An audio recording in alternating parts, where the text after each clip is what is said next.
Bueno, buenas tardes, amigos e iglesia.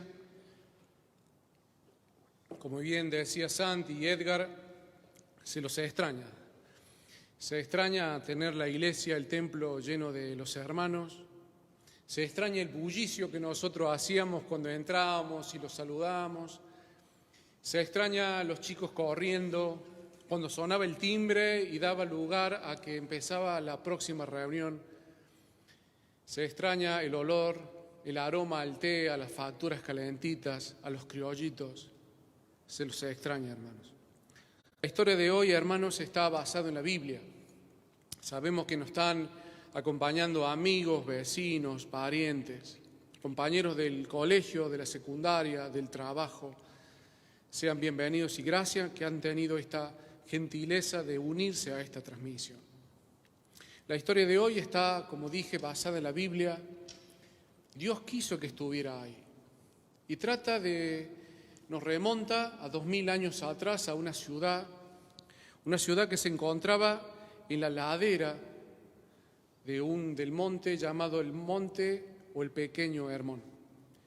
En esa ciudad, en esa lomita, se podía ver a 15 kilómetros estaba Nazaret, 40 kilómetros Capernaum, y se podía ver las cúspides, las cimas nevadas del gran monte Hermón. Esa ciudad era la ciudad de Naín. Existe aún esa ciudad, pero se la conoce con el nombre de Neim. Es una pequeña aldea. Y la vida transcurría ahí normal, pero nos vamos a centrar, la Biblia se centra en una familia compuesta de 3, papá, mamá y un pequeño hijo varón. Una familia en una pequeña ciudad donde, como dice el dicho, se conocían todos.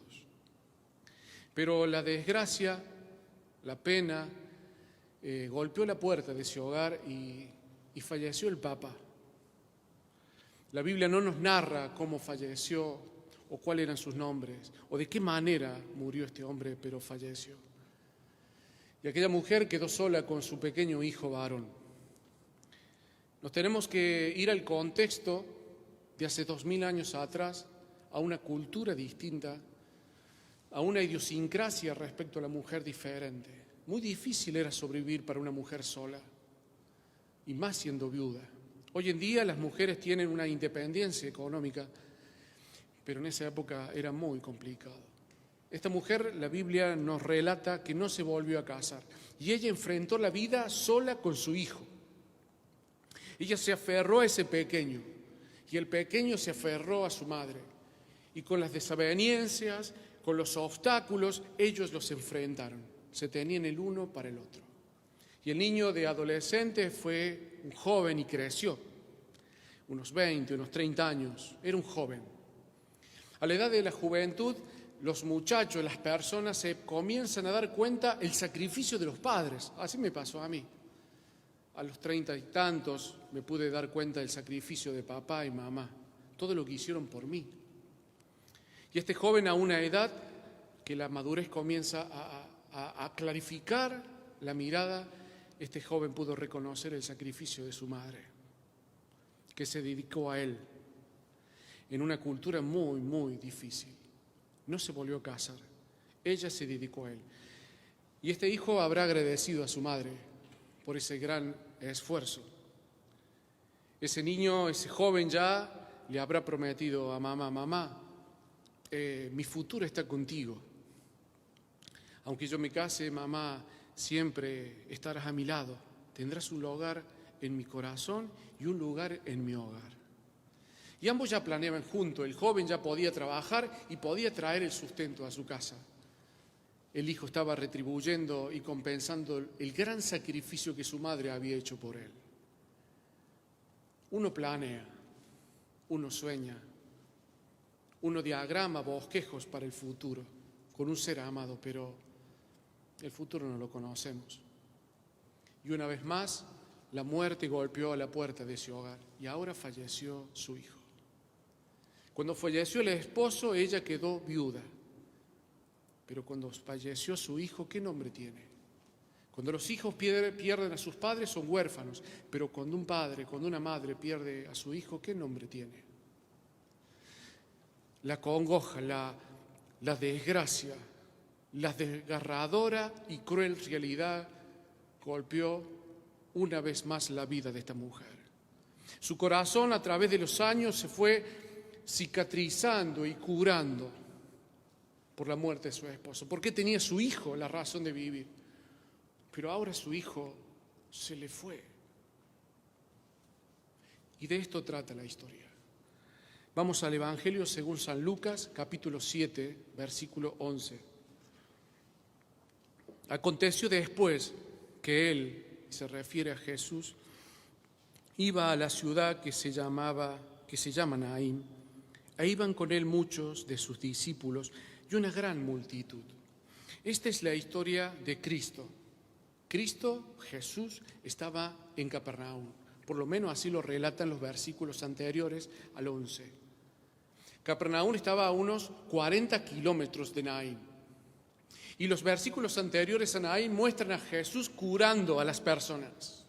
Multitudes de gente enferma, y dice la Biblia que Jesús a todos los curó. Hay ejemplos donde Jesús alimentó a multitudes. Y ahora Jesús, rodeado de muchos de sus discípulos, y una gran multitud estaba con él. Una multitud que estaba feliz. Una multitud que estaba sana porque Él la sanó. Una multitud que estaba agradecida. Una multitud que encontró alimento en Jesús.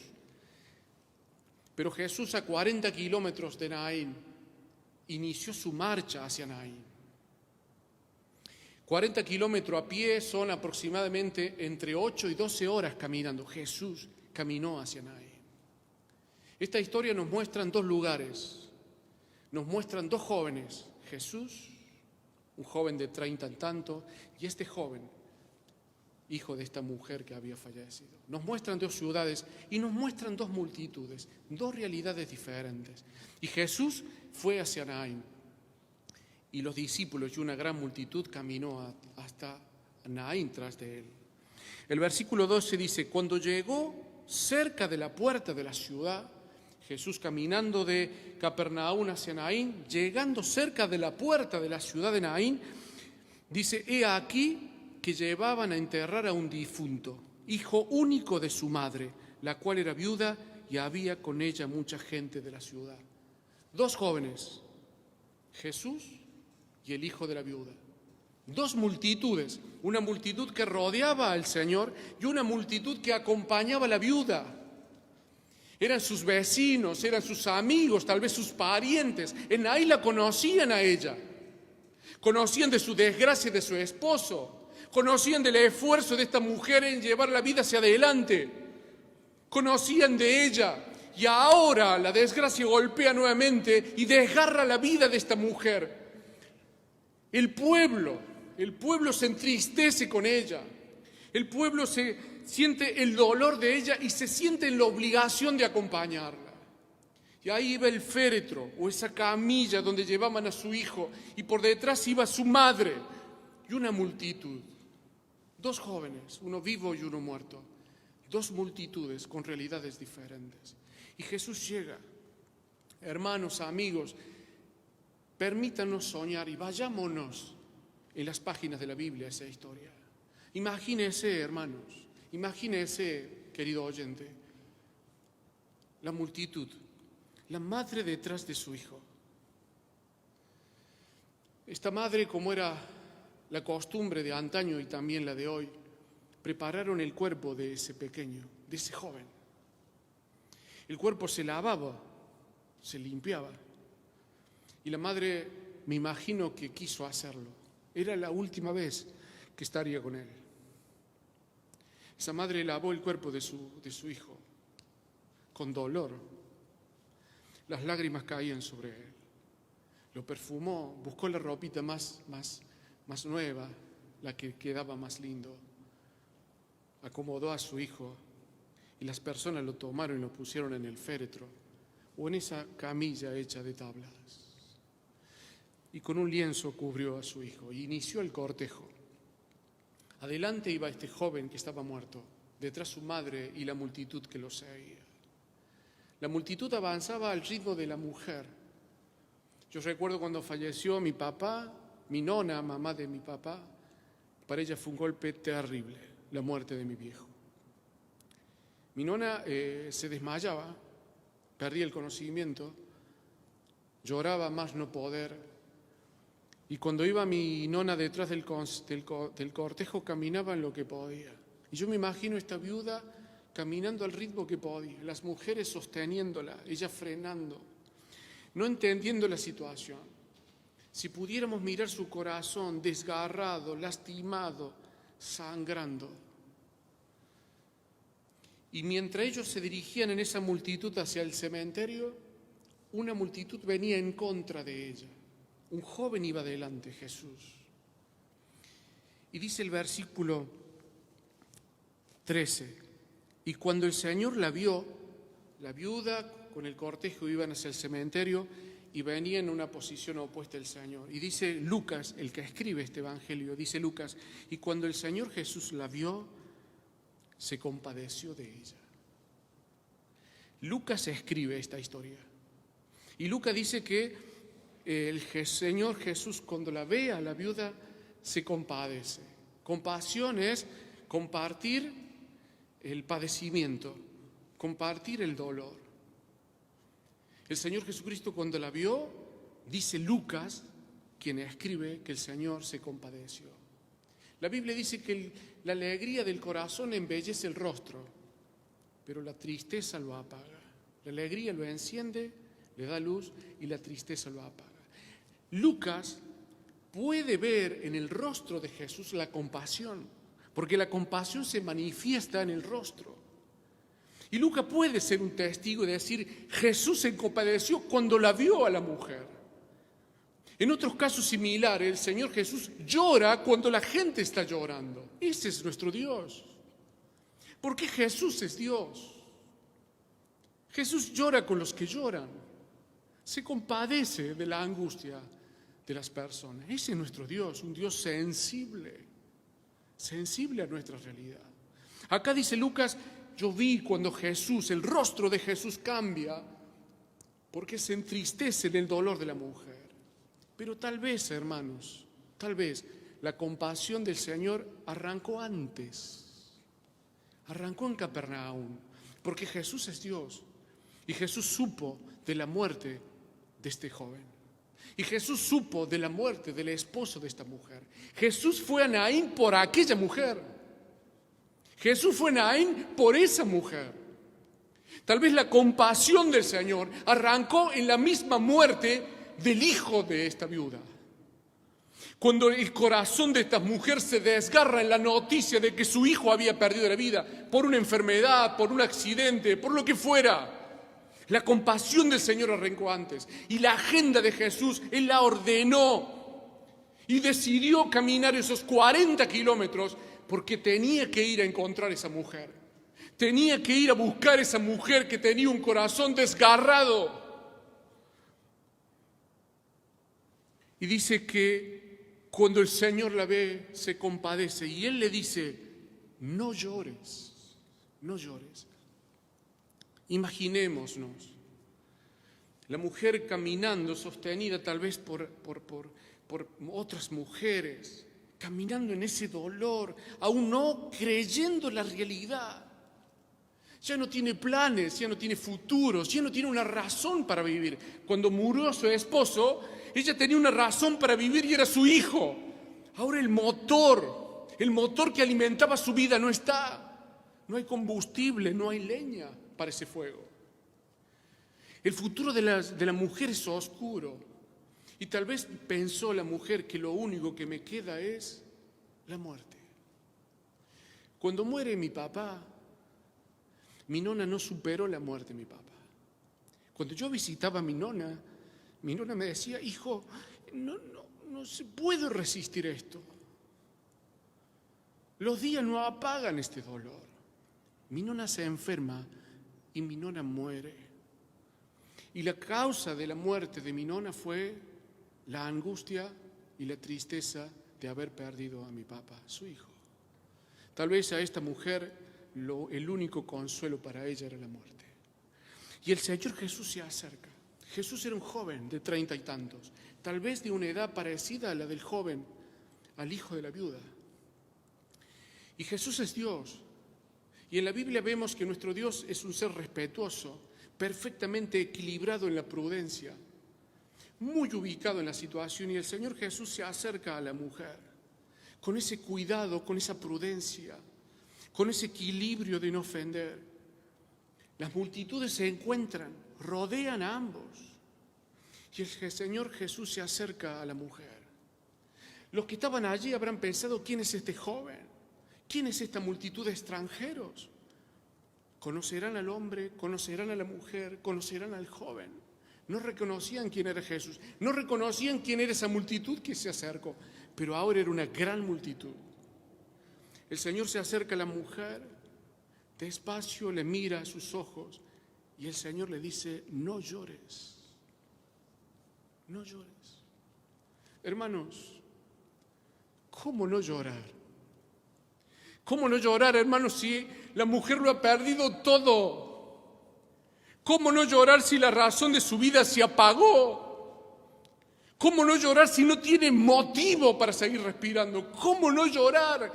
¿Cómo consolar a una persona así? ¿Qué palabras decirle? ¿Qué remedio darle para que en un momento la mujer pueda tener paz? Nadie lo había logrado. Pero cuando el Señor Jesús se acerca, cuando el Señor Jesús está frente a la mujer, si la mujer habría visto el rostro del Señor, seguramente habrá encontrado unos ojos puros y santos. Las palabras del Señor sonaron tan distintas. La Biblia nos cuenta que cuando el Señor Jesús habló a dos personas que iban a Emaús, ellos dicen que cuando Jesús le hablaba, un fuego se encendía en el corazón, se prendió un fuego en el corazón. Alguaciles, soldados, guardias fueron enviados a tomar preso al Señor, pero cuando escucharon hablar al Señor no se animaron a tomarle. Desobedecieron la orden y al regresar dijeron: no lo capturamos porque él habló como quien tenía autoridad. Si nos vamos al Génesis, en el capítulo 1 escucharemos la voz de Dios que dice: en el principio creó Dios los cielos de la tierra. Y escuchamos una voz: sea la luz. Y ¿saben una cosa? Jesús es el creador. Y es ahora Jesús el que le dice a esa mujer: no llores.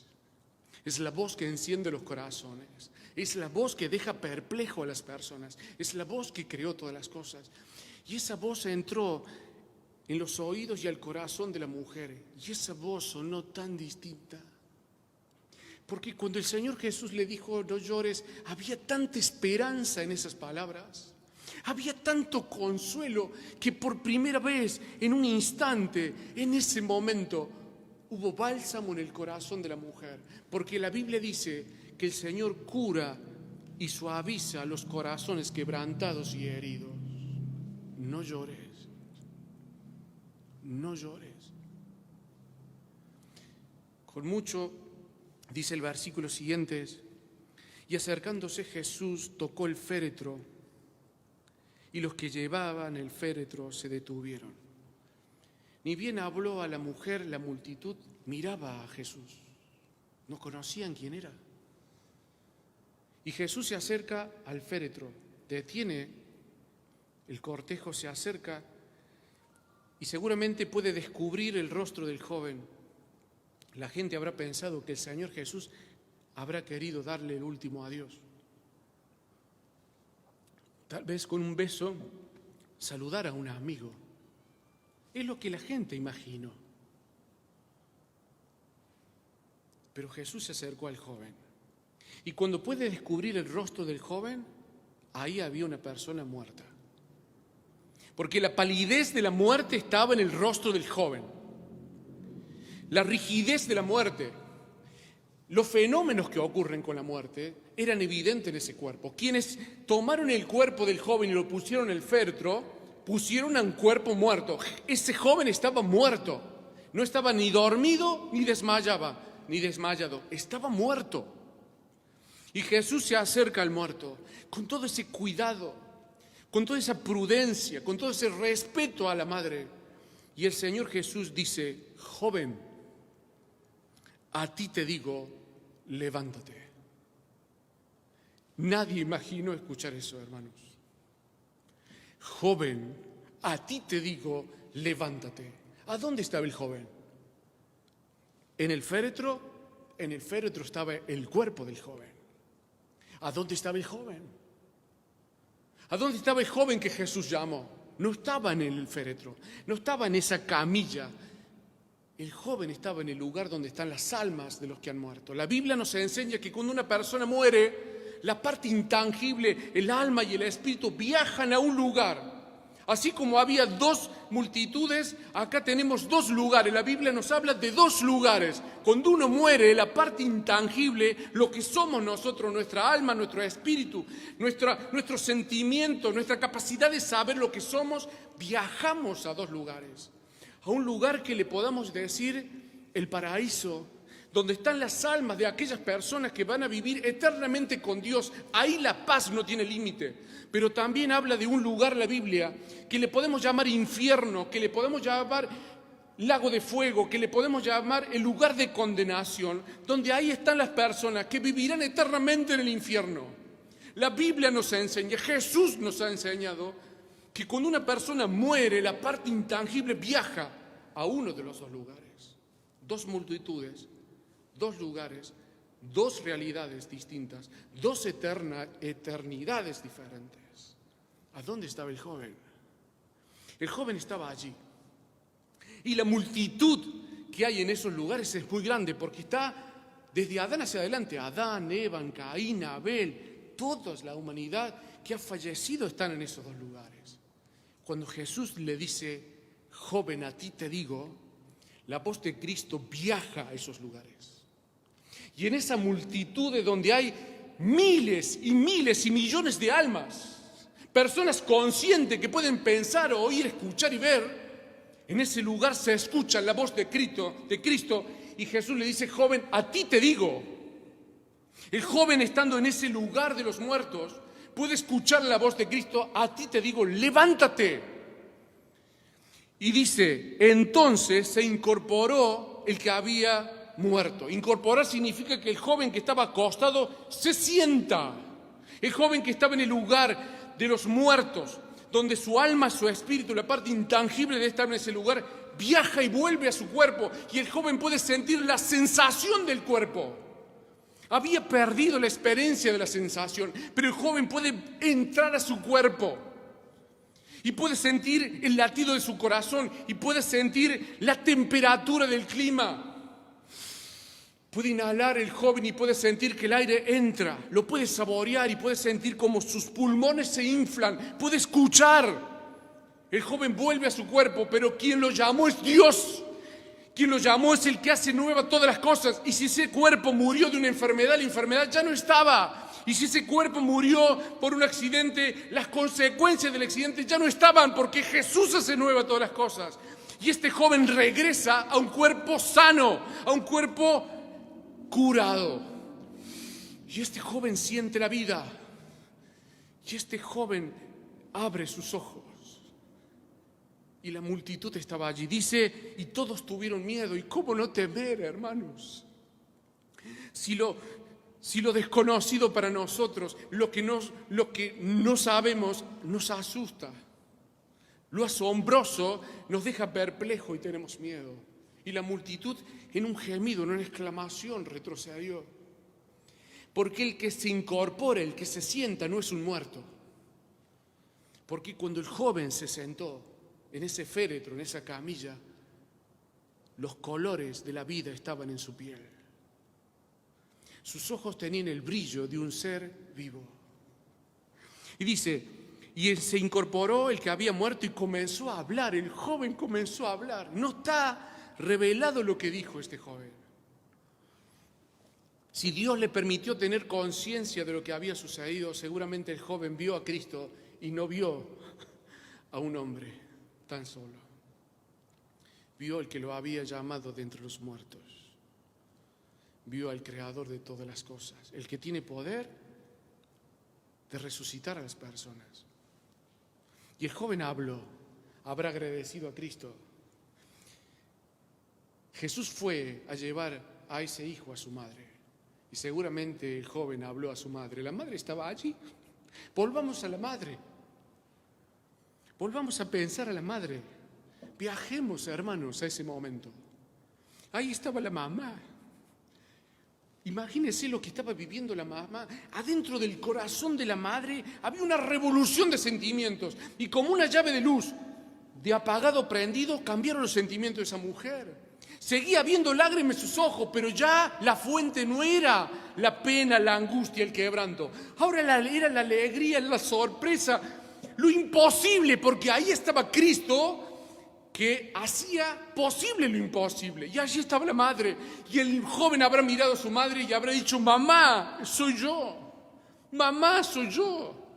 Y dice el texto: y Jesús dio a este joven a su madre. Y esta madre habrá abrazado a su hijo y se fundieron en un abrazo eterno. La madre vistió a ese joven.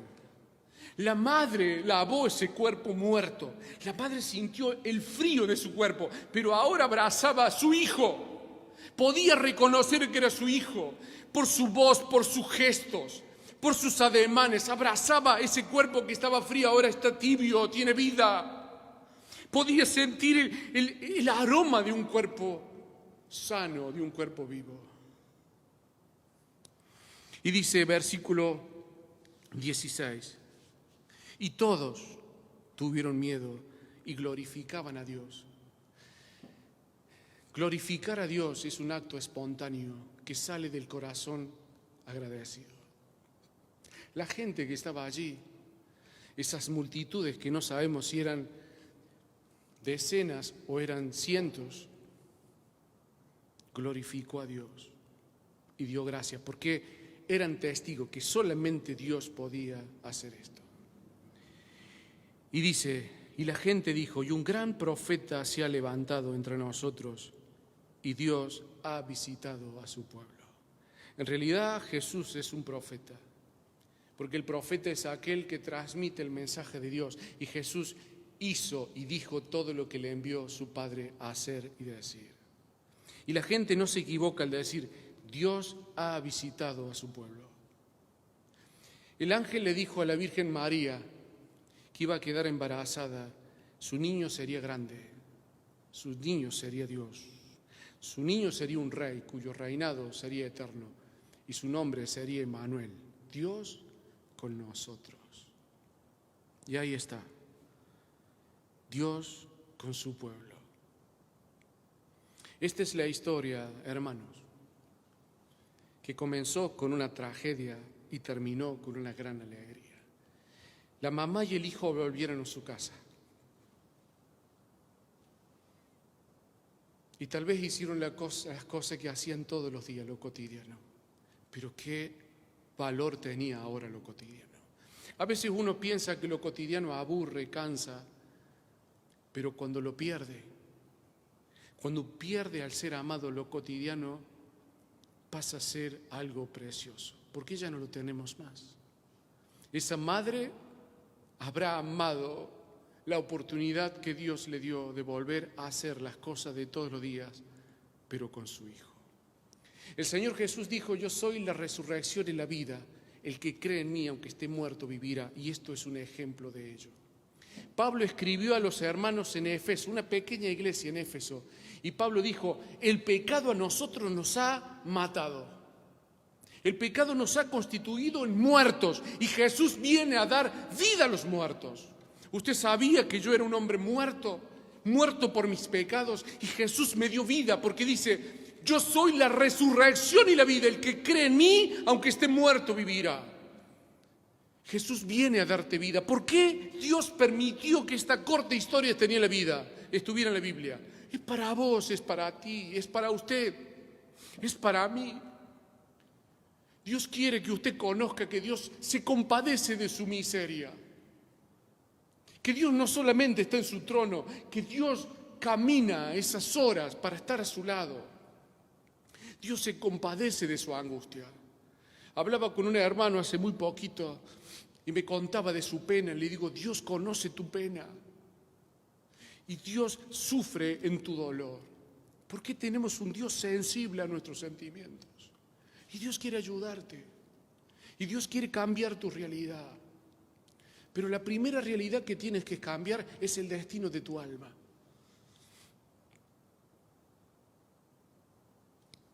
Cristo puede cambiar tu eternidad. Él vino a morir por ti. Él vino a morir por todos nosotros. El Creador se hizo hombre para morir por tus pecados y por mi pecado. Tan solo acéptale como tu Salvador, cree en Él, pídele perdón por tus pecados y con tus palabras pídele que te salve y te perdone. Acéptale como tu Señor, tu Salvador y tu Dios. Y Él te dará la vida como la dio a ese joven. Y tendrás una nueva esperanza y tendrás un nuevo día desde el momento que aceptes a Cristo como tu Salvador personal. Quiera Dios que esa sea tu realidad a partir de hoy. Dios te bendiga.